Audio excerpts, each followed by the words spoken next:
I guess I could talk about the game that I actually got Yeah. as a review code. Let's do it. Yeah, another retro game sent my way. It's called Avenging Spirit. It's an old arcade release from 1991 in Japan. It's called Phantasm. Most Americans would probably know it.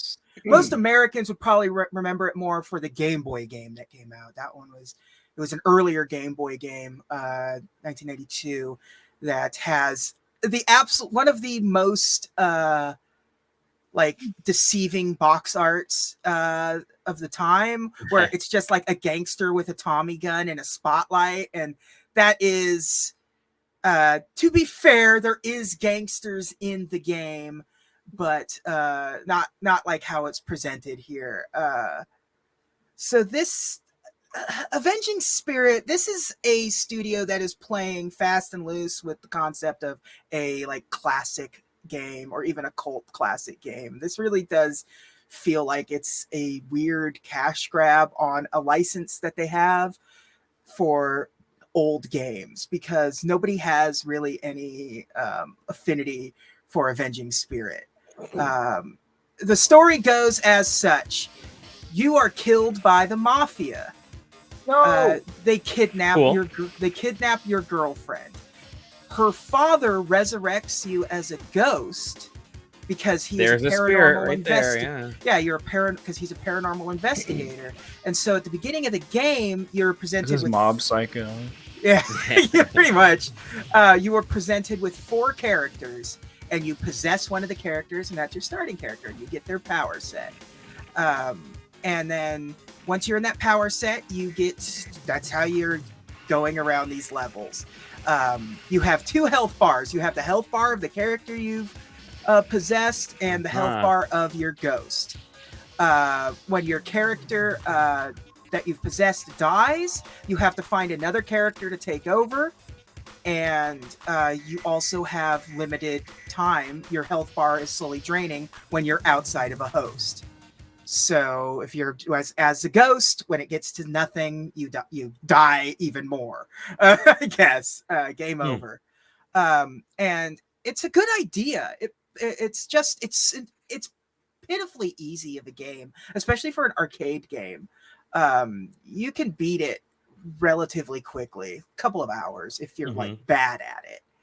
And it's really forgiving with like the continues and everything. It's the most interesting thing this game has going for it is sort of a Metroidvania kind of idea, where there are certain areas you can't get to unless you possessed a certain enemy. And there are and it has one of those very, very, very cruel features. You'll see in some of the screenshots, there are 3 keys under your health bar. They're right there. It showed it. There are 3 keys hidden in random stages. I know what stages they are in. They are in stages 2, 5, and 6. Spoilers. Yes. If you don't get those keys, you get the bad ending. There's no real hint that there's multiple endings. You have to get all 3 keys to get the good ending. There's either a bad ending or a good ending, is what you're saying. Yes, and you have to find all 3 hidden keys in those 3 particular stages to get the good ending. And it's just one of those things where you'll get to the end of the game and not realize that's what the keys were for, and you'll get the depressing ending. But I will say one thing that I like about this game is that they do this release, not this game. I'm gonna say that I really don't care for this game.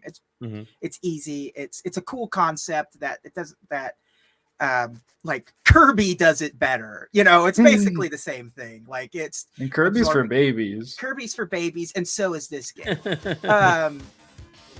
But it does give you a lot of features. You can choose. Do you want to play the Japanese version of Phantasm, where it's just the Japanese arcade release, or do you want to play Avenging Spirit, the English release? And it has like 2 different sort of like play styles, which I could not for the life of me figure out what the difference is, as all I can tell was if you choose, like, there's like one that says it's like playing it at home. It's like playing it as if it was intended to be a home release, but it's one player only. And if you choose the arcade version, you can have 2 players, and it gives you access to all of the arcade dip switch stuff. So you can go into the menus and change the dip switches difficulties and continues and all that kind of stuff. And that seems to be the only big difference. It also has a lot of filter options. Everyone hates scan lines, but the way they handle it on this is kind of like cute, because like you get to adjust the intensity of the scan lines and also the curvature of the screen. Which I always like the curvature of the screen stuff, like trying to really simulate a really bad, dingy arcade game, like as if nobody's really worked on it for 25 years or something. And it really, you can actually simulate that pretty well in the options for this. But other than that, I think it's a good Switch game because it's like $10 and portable and like just a cute little excursion. The Game Boy cartridge, if you tried to get the Game Boy version of this game, just the original cart of it, it's like $100 game now. So, oh wow! But this doesn't include the Game Boy version. I kind of wish it did. I don't know why it doesn't, because the Game Boy version, it actually replicates this game really, really, really well. Like the first stage is almost a 1-to-1 recreation just on a Game Boy. It's really impressive, but it's not in there. It was on the 3DS Virtual Console, so if you have access that way, I guess. But also, you know, but yeah, it's a good little portable arcade game for a cheap entry level. But I can't imagine like wanting to play this on like a PlayStation 5. It just seems like a waste of time and energy. Sure. Like My Xbox Series X. Yeah. I'm about to boot You them. bought the Series X. Boot up this weird old arcade game that nobody cares about. Like, it's not like this feels like it should be in a compilation before it's in a like a standalone thing. It's like I said, it's a great little Switch thing. That's what I've been playing it on. That's what the code was for. Because the Switch really is designed for this kind of stuff. Like the arcade stuff that's on there feels natural because it's just a little, the Switch is just this little guy. It's just a little guy playing little games. It's fun. But it's just an unmemorable game. And unless you're just a hardcore retro gaming enthusiast, there's no reason to pick this up. It's not worth. You're not gonna like get a glimpse of video gaming past or anything. It's not like it's like, oh, this was an important game in the history of Jaleco. No, it's not.